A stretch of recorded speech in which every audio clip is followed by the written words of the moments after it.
Қайғы. Жамандықты кім көрмейді, үмітін үзбек қайратсыздық. Дүниеде еш нәрседе баян жоқ екен рас, жамандық та қайдан баяндап қалады дейсің. Қары қалың, қатты қыстың артынан көгі мол, жақсыз жаз келмеуші ме еді? Абай. Басыңа қайғы келсе қапа болма, тарылып, назаланып шықпа діннен. Болмайды түн күндізсіз, күндіз түнсіз, ай кірсіз деген сөз бар, Құдай мінсіз. Шаттық пенен қапалық кезек келсе, бірінен соң бірі бар, артық кемсіз. Мәшһүр Жүсіп. Кейде адам баласы өмірінде ұшыраған әртүрлі келеңсіз оқиғаны, сәтсіз жағдайды ұмыта алмай, өзін іштей кеміріп, үнемі қайғырумен болады. Өткен өкінішті оқиғаларды жиі еске алып, жан жарасын тырналап, қайта-қайта қаната береді. Таңның атысы, күннің батысы өзін және айналасындағы жан біткенді кінәлаумен, жазғырумен болады. Әттең, олай жасамағанымда бұлай болмас еді, бұлай жасағанымда басқаша болушы ма еді, деп ақылеп-ұқылеп бар уақытын өкінішпен өткізеді. Өткеннің ықпалынан шыға алмай бүк түсіп жатып қалады. Еш нәрсеге зауқы соқпайды. Қайғының иіріміне ілігіп, терең тұңғиыққа батады. Бір қайғыны ойласам, 100 қайғыны қозғайды демекші, мұндай күйдегі адамдар тек өткен шақпен өмір сүреді. Торығып күйзеліске ұшырайды, денсаулығынан айырылады. Тат өмірді шірітетіні секілді, қайғыда адамды көміртеді. Бір байқағаным, жолы болмаған адамның көбі өткен шақпен өмір сүретін, кешегі өткен өкінішті ұмыта алмайтын жандар екен. Өйткені олар өз мүмкіншіліктерін өткен шақтың жібімен тұсап, арқанымен байлап тастағандар. Өткен жылдары бір досымның інісі жүрек талмасынан бақилық болды. Ол бала 1 жыл бұрын ата-анасына үйленуге ниеті бар екенін айтқан екен. Бірақ әжесі мен анасы, балам, әуелі докторлық дистанцияңды қорғап ал, сосын үйлене жатарсың деп кейінге қалдырыпты. Марқұмның жаназасына бара алмадым. Анасы Алматыға келгенін естіп үйге шақырып көңіл шай бердім. Ол кісі қатты қайғыда екен, көңілі күпті. Бәлкім баламның үйленуіне қарсы болмағанда тірі қалар ма еді деп өздерін кінәлап отыр. Әрине, баласынан айырылу кез келген ата-анаға ауыр, көңіл қайғырады, жүрек жылайды. Бірақ өзінің кінәлағанымен жарасы жазылмайды. Қайғы жан дүниесіне тереңдесе, адам күйзеліске ұшырап, соңында түрлі дертке шалдығуы ықтимал.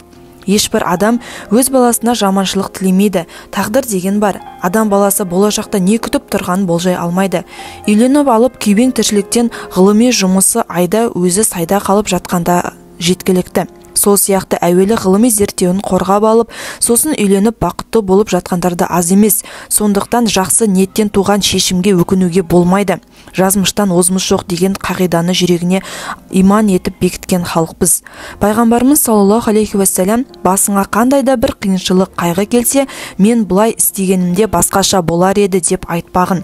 Керісінше, Алланың жазғаны, қалағаны болады деңдер. Әттең бұлай болғанда анандай болатын еді деген сөз шайтанға жол ашады делінген хадисін айтып жұбатуға тырыстым. Расында, қайғының емі адамның ішкі сенімінде, берік иманында, терең дүниетанымында. Ең әуелі мынаны мойындауымыз қажет. Адам баласы пенде. Барлық нәрсе біз ойлағандай бола бермейді.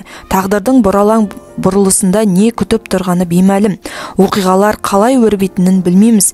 Кездейсоқ ұшырасатын қайғылы жағдайлар да тағдырымызда жазулы. Кейде санаулы түрде қабылдаған шешімдеріміз қате болып, көкірегімізде күдікке, көңілімізді өкінішке итермелейді. Адам баласы қанша жерден дұрыс шешім қабылдадым десе де, сол сәттегі көңіл күйімен тап болған жағдайлар тікелей әсер етпей қоймайды. Дәл осы сәтте адам баласы өзін күнәлауды доғарып, бір мезет пенде екенін ұғынуға тиіс. Сынақ әлемінде екенін ұмытпасын. Біздің қайғымыз біреулер үшін шүкір ететін жағдай болуы да мүмкін. Мына дүниеде жоғалтатынымыз, адына дүниеде табынатынымыз да сөзсіз. Қателік кеткен болса, Алладан кешірім сұрап, бұны түзеуді, оқиғадан сабақ алып, харекетке көшу ләзім. Көңілге медет, кешірімді де рахымды жаратуымыздың бар екендігі. Мына дүниеде жіберген оқылықты тәубе арқылы түзеуге мүмкіншілік мол. Қайғыға сабыр етсең, оның таудай сауабы бар. Алла елшісі саллаллаху алейхи уассалам былай дейді: мұсылманның жағдайы қандай ғажап. Бұл тек Аллаға шынайы бойынсынған кісіге ғана тиесілі. Оның басына қуанышты жағдай орнаса шүкір етеді. Бұл сонда оған қайырлы болды. Ал басына қиыншылық түссе сабыр етеді. Нәтижесінде бұл да оған сауап болып қайтады. Барлық жақсылық пен жамандық Алланың рұқсатымен ғана жүзеге асады. Құранның Тағабун сүресінде басыңа келген әр пәлекет, кез келген қиыншылық Алланың рұқсатымен ғана болады. Кімде-кім Аллаға шынайы иман келтірсе, Алла оның жүрегін ақиқатқа және дұрыс бағытқа, тура жолға салады. Алла бүкіл нәрсені біледі делінген. Дүниенің біз білмейтін сырлары көп. Тағдырға иман жанымыздың сусыны. Кейбір ұнамаған істердің артында біз ойламаған жақсылықтар тұруы мүмкін. Артынан қанша жүгірсек те жүзеге аспай қалған істер біз үшін қайырлы болуы бек мүмкін. Егер өміріңе сынақ келсе, менің басыма неліктен қайғының қара бұлты үйірілді деп түңілме. Мұндай жағдайға тап болған жалғыз сен емессің. Алланың ең сүйікті құлы, пайғамбарлар падишасы Мұхаммедтің саллаллаху алейхи уассалам тұл жетім екенін, өз қолымен 6 бірдей бауыр еті баласын қара жердің қойнына тапсырғанын біл. Әбдімүтәліптің жетімнен басқа пайғамбарлыққа адам табылмай қалып па дейтін қорлық сөздерін естігенін ұмытпа. Бірақ барлық қиыншылық кетті, сынақ бітті. Сонда әлемге нұрын шашып ислам діні Алла елшісінің ізгілікке толы ғибратты ғұмыры қалды. Олай болса, сенің де басыңа түскен жайсыздық өтеді. Өмір бір қалыпта тұрмайды. Ғұмыр бір сарында болмайды. Түзуі болғаны секілді қисығы да ұшырасады. Сөзсіз, қиыншылықпен бірге жеңілдік бар. Күмәнсіз, ауырлықтан соң жеңілдік бар. Құранда қатар келген бұл екі аят та қиыншылықтан соң жеңілдік болатындығын білдірген. Ендеше, қақаған қыстан кейін жайма шуақ көктемнің келетіндігі, тас қараңғы түннен кейін бозарып таң ататындығы, алай-дүлей дауылдан соң тыныштықтың орнайтыны қандай заңдылық болса, қиыншылықтан кейін де жеңілдіктің жететіндігі сондай ақиқат. Бастысы, сабыр мен дұғаны қару етіп, үмітсіздікке түспей, қолдан келер әрекеттерді орындауымыз керек. Нәтиже Алладан. Өмірде кездесетін кез келген қиыншылықтың, бізге ұнамаған оқиғалардың астарында ғұмырлық ғибрат бар. Рухымыздың кемелденуі, мінезіміздің ширауы бар. Қайғырған жан дүниеде жоғалтқанның орнын Алланың өзі толтыратындығын әсте естен шығарма. Құдси хадисте Алла тағала құлымның жанарын алып сынағанда, құлым оған сабыр етсе, оның орнына ақыретте 1001 жақсылық толы жұмағым тарту етемін деп сүйіншілеген.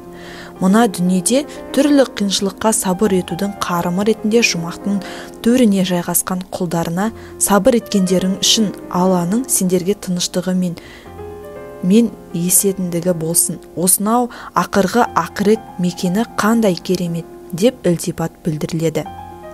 Әке шешенің, туған бауырдың және басқа да қимас адамдардың бұл дүниеден қайтуы кез келген адамның, әсіресе бүлдіршіннің нәзік жүрегіне ауыр соққы.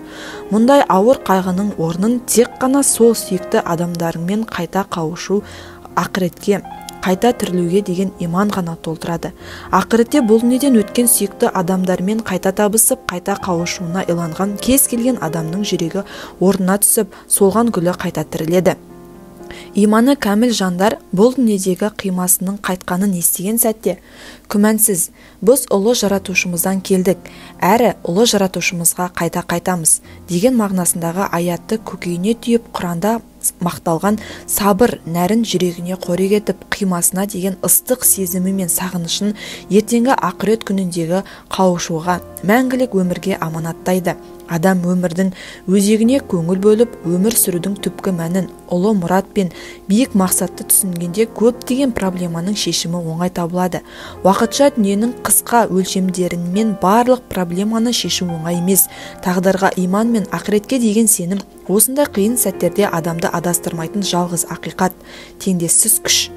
Көбіне адам әдеттенген жолмен жүріп, үйренген есігінен кіріп шығып жүре береді. Басқа жолдар мен өзге есіктердің бар екендігіне назарды аудармайды. Сүрлеусіз өмірде өзін қауіпсіз сезінеді. Ал алдыңнан шыққан әрбір қиыншылық өзгерістің уақыты келгендігінің ишараты. Һәм жаңа есіктердің ашылуы үшін саған берілген зор мүмкіншілік екендігін ұмытпа. Бұл кәсіпте де, өмірде де солай. Бітпестей көрінетін қайғы мұң төбеңнен жаңбырша жауады, бірақ ғажайып жетер реңінен боялған әсем де әдемі кемпір қосақ та жаңбырдан кейін пайда болатындығын ұмытпа. Мәулана. Әр нәрсенің өлшеуі бар. Жүректегі бар махаббат, ең кемел сүйіспеншілік өткінші һәм кем дүниелерге арналған түрлі проблема мен уайым қайғыға себеп болып жатады. Өйткені адам рухы уақытша һәм құбылмалы нәрселерге қанағаттанбайды. Мысалы, Құранда Ибрахим пайғамбар әуелі жарқыраған жұлдыздың, содан кейін жарық айдың, одан соң нұрын шашқан күннің белгілі уақыттан кейін ғайып болып жоғалатындығын аңғарып, бұлардың ешқайсысы маған құдай бола алмайды. Мұндай ғажайып болатын уақытша дүниелерге шынайы махаббатымды арнай алмаймын. Мен жер мен көкті жаратқан мәңгілік иесі бір Аллаға жүзімді бұрып, шын махаббатымды соған арнадым деп адамның жан дүниесі тек мәңгілікпен ғана жай тауып қанағаттандығын аңғартады. Бұл ақиқат.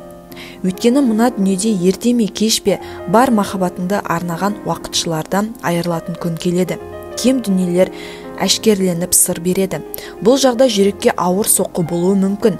Мысалы, мансапқа бар махаббатын арнап жүрегін түгелдей байлап берген адам қызметтен айырылса еңсесі түсіп күйзеліске тап болады. Мал дүниеде солай. Байлығынан айырылып қалғандар да қатты депрессияға түсіп кететіндігі сондықтан.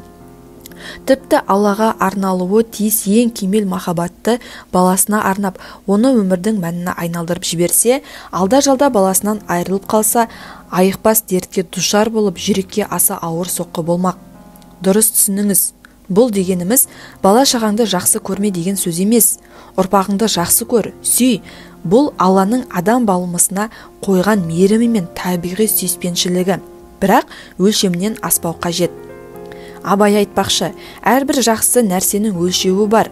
Өлшеуінен асса жарамайды. Өлшеуін білмек бір үлкен керек іс. Ойланбақ жақсы. Іске тіпті салынып кеткен кісі ойын байлай алмай, қияли болып та кеткені болады. Ішпек, жемек, кимек, күлмек, көңіл көтермек, құшпақ, сүймек, мал жимақ, мансап іздемек, айлалы болмақ, алданбастық. Бұл нәрселердің бәрінің өлшеуі бар. Өлшеуінен асырса боғы шығады. Сөз түйіні, Аллаға арнаулуы тиіс ең кемел махаббатты басқа пәни заттарға, дүниелік, мүлік, атақ, даң, тағы басқа арнаудың арты уайым қайғыны тудырады. Абайда Тәңір үшін махаббат қылу, барша жаратылыстың жаратқан үшін жақсы көру пәлсапасы бар. Яғни ең кемел махаббатты кемшіліксіз мәңгілік Құдайға арнағаннан кейін жаратқан үшін жаратылғандарын жақсы көрсең, олардан ажырағанда ауыр азапқа, айырылғанда айықпас дертке шалдықпайсыз. Өйткені жүрегің мәңгілік махаббатқа толып тұрғандықтан һәм пәнидің өткінші екенін әу бастан санаң мен жүрегің қабылдағандықтан уайым қайғыны жеңіл өткізесіз. Жаратқан үшін жаратылғанды жақсы көру дегеніміз не? Мысалы, сіз отаныңызды, өскен өлкеңізді, туған жеріңізді жақсы көресіз. Елден де жырақтаған жағдайда туған жердің бір уыс топырағы мен сынық қорайына дейін саған қымбат. Әрбір нәрсе өскен өлкеңді есіңе салады. Туған жер үшін оған қатысты барлық нәрсені жақсы көресің. Басқа бір мысал, Абайды жақсы көрген адам оның өмірде көрген шапанын да жақсы көреді. Ұстаған домбырасын да оған қымбат. Міне, жаратушы үшін оның жаратқан күллі жаратылысын да жақсы көру солай. Я бақи, әнтәл бақи, яғни уа мәңгілік Алла, сен ғана мәңгілік махаббатқа лайықсың, зікірі.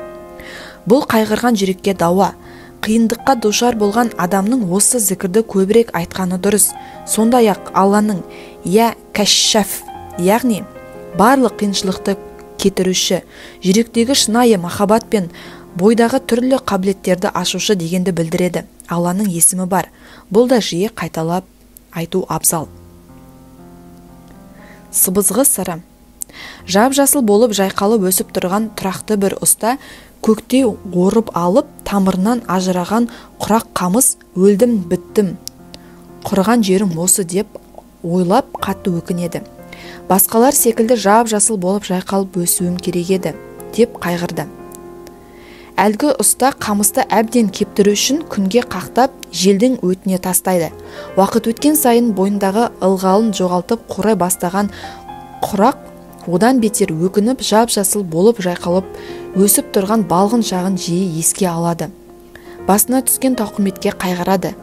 Құрақ әбден кепкен кезде ұста сыртындағы қабығын аршып, сабағын қалдырды. Қабығынан ажырап қалған құрақ одан әрі қайғыра түсті. Ұста қабықсыз құрақты қызыл тұрған темірмен күйдіріп, әуелі ішін босатып, қуыс жасады. Сосын әр жерінен 7 рет теседі. Бір кезде күтпеген жағдай орын алды. Әлгі ұста 7 жерінен тесілген құрақ қамысты алып үрлегені сол еді, ғажайып әуен, мұңлы да сырлы саз төгіледі. Бұрын мұндай әсемде әсерлі әуенді естіп көрмеген құрақ қамыс таң тамаша күй кешеді. Алғашында біріне бірі ұқсамайтын сырлы саз ғажайып әуен өз бойынан шығып жатқанына сене алмады. Сөйтіп ол сырлы сыбызғыға айналғанына қуанды. Мұндай мәртебеге жету үшін көрген азап пен қиыншылық бекер емес екеніне көз жеткізді. Ұстаға алғыс айтып шүкір етті. Бұл қиссадан не түсіндік?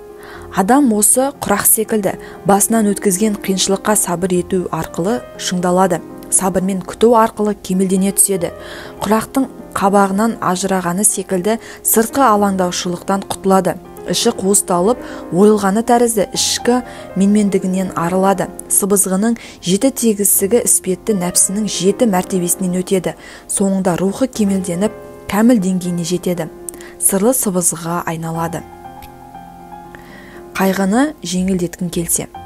Пайғамбарымыз саллаллаху алейхи уассалам кімде-кім қиыншылыққа тап болған адамның қиыншылықтан кетуге көмектессе, Алла оған көмектесіп қиыншылығын кетіреді деген. Қазіргі таңда ғылым дәлелденгендей адам баласы басқаға көмектескенде ағзасында домофин, эндорфин, саратинин, окситоцин секілді қуаныш пен жақсы шабыт сыйлайтын гормондар бөлінеді екен. Расымен солай. Қайғыны бөлсе азаяды. Қазіргі таңда көптеген психолог қайғыға тап болғандарға осы тәсілді ұсынуда. Өзіңді тәрбиелеп, сан түрлі жетістікке жеткен сайын адамдарға мейірімді бол. Ұлты мен жынысына, діні мен дініне, түрі мен тіліне, жасына қарамастан барлық адамға құрмет көрсетіп, қамқорлық жаса. Мұқтаж болған жандарға қол ұшын беріп көмектес. Көңілі түсіп, рухы құлаған жандарға сүйе. Ең болмаса жылы сөзіңмен жандарын семірт. Мына әлемде жақсылықтың барын дәлелде. Үміт сыйла. Абайдың адамды сүй, Алланың хикметін сез. Не қызық бар өмірде бұдан басқа деген ғибратты сөзін әркез жадыңда ұста. Тәубе техникасы. Басымызға түскен қиыншылық пен сәтсіздіктің себебін тек материалдық тұрғыдан іздеу қателік. Рас, Алла тағаланың жаратқан материалдық себеп салдарымен түрлі заңдылығы бар. Оларды қолымыздан келгенше орындауға міндеттіміз. Бірақ көп жағдайда адамдар өздері тап болған проблемалар мен қиыншылықтардың рухани астарына үңілмейді. Перденің арғы жағындағы сырларға мән бермейді. Алла тағала өзінен алшақтаған құлдарын өзіне қарату жалбарытып тәубе етуі үшін әртүрлі кедергі жібереді. Рум сүресінің 41 аятында адамдардың өз қолымен істеген жамандықтар мен күнәларының кесірінен теңізде де, құрлықта да бүліншілік орын алып, ондағы жүйе мен тәртіптің астан кестеңі шықты. Сол арқылы Алла оларға бәлкім райларынан қайтар деп өз қолдарымен істеген кесірлі істерінің зардабын тартқызуда делінген. Алла адамды қиыншылықпен сынайды. Өйткені өмір ешбір қиыншылықсыз. Біз қалағанда керемет болса, Құдайды естен шығарып аламыз. Жалпы адам табиғаты солай. Қазақтың тісі ауырып, балтыры сыздамағанның Құдаймен ісі жоқ деуі осыдан шыққан. Сондықтан әрдайым маған бұл қиыншылық не үшін келді? Қай жерде қателесіп мүлт кеттім? Кімді ренжіттім? Кімнің ақысын жедім? Алланың маған жүктеген міндеттерін толық атқалап жүрмін бе? Бұл қиыншылықтар арқылы Алла нені қалайды? Тәрізді сұрақтардың өзімізге қоя білуіміз қажет. Жан дүниемізбен сырласып, ішкі әлемімізге үңілуіміз қажет. Бірақ жоғарыдағы сұрақтар арқылы одан әрі үнсіздікке түсіп күйзелуден сақ болған жөн.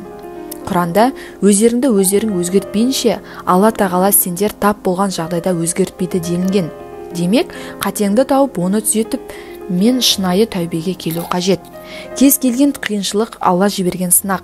Басқа түскен әр түрлі қайғылы жағдайда сабыр еткенде күнәларымыздан арылып, ақыретте мол сауапқа кенелуіміз ақиқат. Бұл жағдайда Алла елшісі саллаллаху алейхи уассалам Алла тағала түрлі ауыру, сырқау, қиыншылық, уайым қайғы, тіпті аяққа қадалған тікенек арқылы да мұсылман құлдарының күнәларын кешіреді деген. Адам баласы өмірде душар болатын түрлі ауырлық өзі жасаған қателіктер мен күнәларының нәтижесі екенін түсінуі керек. Бұл жайлы Құранда естеріңде болсын.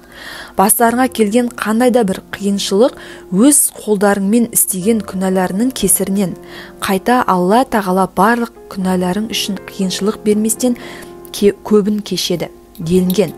Демек өміріміздегі келеңсіздіктер мен қиыншылықтар көбінесе өзіміз жасаған күнәларымыздың нәтижесі. Ал күнәні тек тәубемен, Аллаға мінәжат етіп, шынайы жалбарынумен жоя аламыз.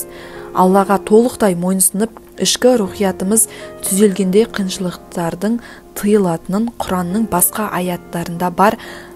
Талақ сүресінде кімде-кім Аллаға тиісінше тағзым көрсетсе һәм қарсы келуден сақтанып тақуалықты ұстанса, Алла оған тығырықтан шығатын жол ашып береді. Сондай-ақ ойламаған жерден ризық нәсіп етеді делінген. Нух сүресінде пайғамбарыңнан күнәларың үшін кешірім тілеңдер. Өйткені ол өте кешірімді. Кешірім тілеп тәубе жасаңдар. Алла сендерге аспаннан нөсерлетіп нұр жаудырады һәм дүние мен бала шағаларыңды молынан береді.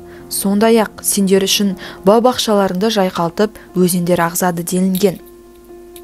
Бір кісі Хасан Басри атты ғұламаға келіп, кедейлікке тап болғанын айтқанда, жаратқан иеңнен жасаған күнәларың үшін шынайы кешірім сұра деп жол көрсетеді. Тағы бір адам келіп, ұрпақ сүйе алмай жүргенін жеткізгенде, шынайы тәубе етіп, Алладан кешірім сұра дейді. Енді бір келіп, еккен егіні бау-бақшасы қуаңшылықта тап болып, берекеден айырылғанына шағымданғанда тағы да Аллаға мінәжат қыл, тәубе ет дейді. Мұны көрген адамдар әлгі ғұламаға әртүрлі қиыншылықпен келген адамның бәріне бір ғана ақыл айтыңыз, мұның сыры не деп сұрағанда ғұлама өз ойымнан ештеңе айтқан жоқпын, Нұх сүресіндегі аятты келтірдім депті. Менің бір психолог танысым бар. Ол кісі өзіне проблемаларын шешу үшін жәрдем сұрап келгенде адамдардың бәріне осы тәубе техникасын жасатады екен. Белгілі бір уақыт ішкен жегеніне мән беріп, қателіктері мен күнәлар үшін шынайы кешірім сұрап мінәжат еткен кісілердің проблемалары оп-оңай шешілгендігін айтады. Ұрпақ сүйе алмай жүргендерді сәбилі болып ажырасудың аз алдында тұрған отбасыларда шаңырақтың сақтап қалған. Егер тәубе етіп кешірім сұрап мінәжат еткеннен кейін де проблемалар шешілмей жатса, оның да бір хикметі бар екенін түсініп, Алламен байланысымызды одан әрі жақсартып тақуалыққа бет бұрыңыз. Аллаға шынайы бет бұрғанда мына дүниедегі көңіліңізді құлазытып, бас ауруына айналған ұрпағыңыздың болмауы секілді проблемалар сіз үшін мәселе болудан қалып, ұрпақсыз да ғибадатты ғұмыр кешуге болатындығын түсінесіз. Кешірім сұрап тәубе ету үшін ең әуелі шынайы ниет керек. Жасаған қателік кемшілігіңе жүректе шынайы өкініш болуы керек. Кез келген тілде қалаған сөзбен жалбарынып дұға етуге болады. Бастысы жүректің түкпірінен шын көңілден шықса болғаны. Күнәңіз басқа адамдарға қатысты болса, олардан кешірім сұрап, ризашылығын алуыңыз, ақысы болса қайтарып беруіңіз керек. Кешірім тілеп, тәубе етуді ғұмырлық дағды ретінде қалыптастырып, үзбей жасаған жақсы. Пайғамбарымыздан жеткен кешірім сұрап, тәубе ету дұғаларының ішінен бір-екеуін өздеріңізге ұсынып отырмын. Уа Алла тағалам, сен менің ұлы Раббымсың. Сен мені жараттың. Мен бір өзіңнің құлыңмын. Шамамның жеткенше өзіңе берген уәдеммен сертімді тұруға тырысамын. Істеген жаманшылықтарымнан бір өзіңе сыйынамын. Маған берген нығмет жақсылықтарыңа қарыздармын. Жасаған барша күнәмді мойындаймын. Мені кешіре көр, күнәларымды өзіңнен басқа ешкім кешіре алмақ емес. Уа Аллам, менің барша қателігімді, білімсіздігімді, барша ісімдегі шектен шыққан кездерімді кешіре көр. Жаратқан ием, менің біліп-білмей, шыңдап және әзілеп жасаған қателіктерімді кешіре көр. Алла тағалам бұрынғы және кейінгі жасырын жария жасаған барлық күнәларымды кешіре көр. Менен де жақсы білетін басқа күнәларымды кешіре көр. Сенің құдіретің барлық нәрсеге толық жетуші. Қабыл болған тәубе. Мұса пайғамбардың заманында қатты қуаңшылық болады. Қиналған жұрт оған келіп, «Уа Мұса, сен сөзсіз дұғасы қабыл болатын пайғамбарсың, Құдайдан жаңбыр тілеші», деп өтінеді. Мұса пайғамбар жұртын жинап, жамағат болып тасаттық беріп жаңбыр тілеп дұға жасайды. Алладан жауын сұрайды, бірақ тамшы таңбайды. Біраз уақыт өткен соң Алладан, «Уа Мұса, қауымың ішінде 40 жыл бойы күнә жасап жүрсе де, осы күнге дейін бір рет күнәларына кешірім сұрап, шынайы тәубе жасамаған күнәһар адам бар. Сол сендердің іштеріңде болған кезде дұғаларың қабыл болмайды» деген аян келеді. Мұса пайғамбар оянды. Халыққа айтып, 40 жыл тәубе етпеген адамның жамағаттан ажырауын сұрайды. Сол сәтте күнәһар күбірлеп, «Уа Раббым, мен дәл қазір жасаған күнәларым үшін өзіңе шынайы тәубе келтірдім. Менің кесірінен қауыма қиыншылық бере көрме. Мені жұртқа масқара етпей, осы жолды құтқарсаң, өмір бойы өзіңе шынайы құл болып өтемін» деп жалбарынады. Күн өтпей жаңбыр сіркіреп жауа бастайды. Мұса да, халық та аң-таң. Мұса Алладан, «Уа жаратушы ием, өзің айтқан тәубесіз күнәһар пендең арамыздан ажырамаса да жаңбыр жаудырдың. Мұның хикметі не?» деп сұрайды. Сонда Алла тағала, «Ол пендем қазір ғана күнәларына шынайы кешірім сұрап, шынайы тәубе етті. Тәубесін қабыл алдым» дейді. Сонда Мұса, «Алла тағалам тәубесі қабыл болған сол бақытты адамның кім екенін маған білдірші» деп өтінеді. Алла тағаладан мынандай жауап келеді. «Уа пайғамбарым, ол 40 жыл бойы тәубесіз жүрген кезде оны адамдардың алдында масқара етпей күнәларын жасырған едім. Енді тәубесі қабыл болып, күнәсі кешірілген кезде де оны ешкімге жария етпеймін». Тағдырдың табиғи ағысына қарсы келме. Өмір тыныс алу мен дем шығарудан тұрады. Тыныс алмасаң тұншығып өлесің. Алған деміңді сыртқа шығармасаң да сол. Адам басындағы тағдыр қиыншылық пен қуаныштан, түрлі оқиғадан құралады. Тыныс алып дем шығарғаның секілді өмірдегі қиыншылықтарының қабылдай біл. Қабылдай алсаң босатуың оңай. Ал неге менің басыма келді? Мен бұған лайық емеспін деп сынақты қабылдай алмай қарсылық танытсаң, қатты қиналасың, мүжелесің, бірақ соңында еріксіз көнесің. Расында қиыншылық дегеніміз өмірде өзің қаламаған оқиғаларға қарсылығың және содан туындаған жағымсыз эмоцияң. Тап болған қиыншылығың уақыт өте ұмтылады. Олай болса, бұл қиыншылық өткінші. Десе де, басқа түскен ауыртпалықтың емі тағдырға иман. Әлемде ешбір кездейсоқ нәрсе болмайды, сондықтан тағдырдың табиғи ағысына қарсы жүзбе. Жаратқан не саған нәсіп қылған сансыз жақсылығын қуанышпен қабылдағаның секілді қиыншылығында қабылда. Мына өмірде күндіз жарық болған секілді қараңғы түнде бар. Жаймашуақ жаз болған тәрізді қақаған суық қыста бар. Қуаныш болғаны сияқты қиындық та бар. Тіпті Алланың осы керағар заңдылығы болмағанда қуанышыңда, жарық пен жылуында қадірі білмес пе едік. Бұл әділдік, бұл өмір заңдылығы. Әр оқиға сабақ, әр қиыншылықтың берері бар. Бірде Мәулана Хазіреті үйіне келсе, баласы болмашы оқиғаға күйзеліп, мұңға батып отыр екен. Ғұлама ұлының мұңлы жүзіне бір қарайды да далаға шығып, қораға ілулі тұрған қасқырдың терісін жамылып, өзі бөрі болып ырылдап үйге кіреді. Әкесінің бұл қылығына ұлының ішек сілесі қатып әбден күледі. Сонда Мәулана, балам, қасқыр терісінің арғы жағында мен тұрғанымды сен анық білгендіктен қорыққан жоқсың. Өмірде басыңа түскен қиыншылықтарда дәл солай. Сені қайғыртқан оқиғалар ардында Раббыңның хикметі тұрғанын, иләһи сыр жатқанын біл. Сонда сен қайғырып мұңға батпайсың деген екен. Ендеше оқиғалардың астарында үңіліп, сабақ ал да өміріңді жалғастыр. Басыңды көтеріп, тек алға жылжы. Өмірдің өзгертуге болатын тұсын өзгерт. Ал өзгерте алмайтын оқиға үшін еш қайғырма. Тек құдіретті бір Аллаға тиесілі істердің бақылауына алып, уысынан шығармауға тырыспа. Тағдырға риза болу дегеніміз осы. Ризашылық мақамы дегеніміз тек ізгілер ғана жететін рухани дәреже. Бұл жайлы Құранда: ей, көңілі иман мен тыныштыққа бөленіп, жүрегі жай тапқан адам, Алладан сен разы, ол сенен разы болған күйде Раббыңа қайт делінген. Алла тағала мына өмірде саған сан алуан мүмкіншіліктер берді, алдыңа қиыншылықтарды да шығарды. Сенің осынау мүмкіншіліктер мен қиыншылықтан сәтіңде таңдауың мен іс әрекетіңе Алла тағала алдын ала білгендіктен соны тағдыр етіп жазған. Тағдыр дегеніміз міне осы. Пәлекеттің бәрі осымен кетсін. Мәулананың Мәснауиінде мынадай ғибратты мол хикая айтылады. Күндердің бір күні Мұса пайғамбарға бір кісі келеді де: айналайын Мұса, маған дұға жасашы, жан жануарлардың тілін түсінейін, соның арқасында бұдан да жақсы адам болайын дейді. Сонда Мұса пайғамбар: сабыр ет бауырым, көтере алмайтын шоқпарды беліңе байлама, қазіргі күннің сұрағанынан әлде қайда қайырлы дейді. Бірақ әлгі кісінің тоқтар түрі жоқ.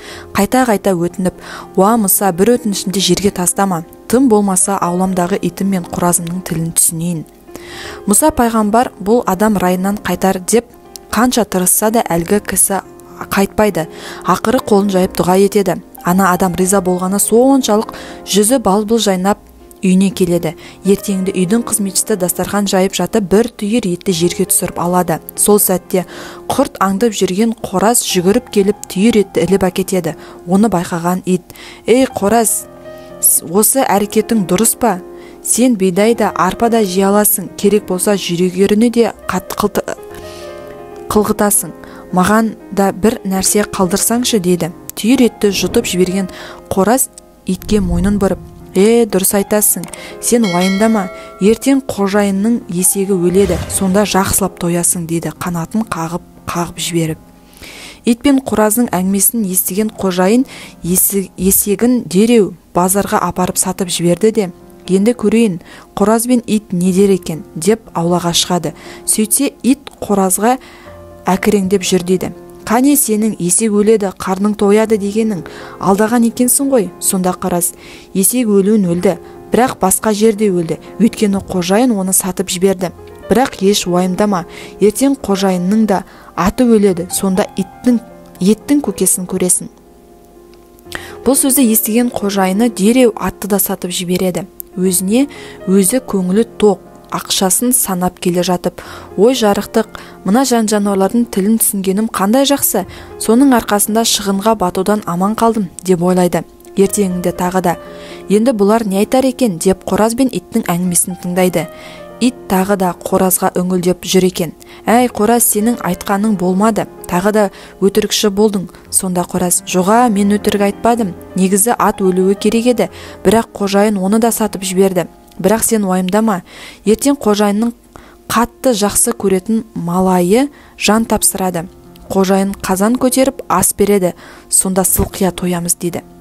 Оны естіген қожайын дереу малайын сатып жібереді. Қайтып келе жатып: мына хайуандардың тілін түсінгенім қандай жақсы болды, соның арқасында талай шығыннан құтылдым деп марқаяды. Ертесі күні әдеттегідей ит пен қораздың жанына барса екеуі сөйлесіп отыр екен. Ит әдеттегідей ашулы: ей өтірікші қораз, қане сенің малайың өледі дегенің, қанша күн мені өтірікке тойдырып келесің, сенің бұл қылығың дұрыс па? Сонда қораз: мен өтірікші емеспін, малай өлді, бірақ мұнда емес, басқа жерде, себебі қожайын оны сатып жіберді. Дегенде қожайын дұрыс жасамады, өйткені енді кезек өзіне келді. Бірінші бәле жала есекке келе жатқан еді. Есек өлсе бәле жаланың бәрі сонымен кетер еді. Бірақ есек сатылған соң бәле бақыты атқа бұрылды. Ат кеткен соң кезек малайға бақытталды. Келе жатқан бәле жала тоқтасын ба? Малайды да сатқан соң енді қожайынның өзіне тіке келе жатыр. Ертең қожайын өледі, сол кезде жақсылап тоямыз дейді. Мұны естіген қожайын көз жасын көлдетеді. Басына тауға тасқа соғып өкініштен өзегі өртенді. Бірақ бәрі кешеді. Қиссадан түсінгеніміздей, кейде басымызға келетін қиыншылықтар одан да үлкен пәлегеттерге кәфарат үшін жіберіледі. Кез келген қиыншылық тәубе етіп, жөнге келуіміз үшін жаратқан тарапынан жіберілген белгі. Үлкен кісілердің қандай да бір көлденен келген ұнамсыз істі көргенде, пәле жала, пәлекеттің бәрі осымен кетсін деген сөзінің артында мәулеліне түсіндірген терең хикмет жатыр.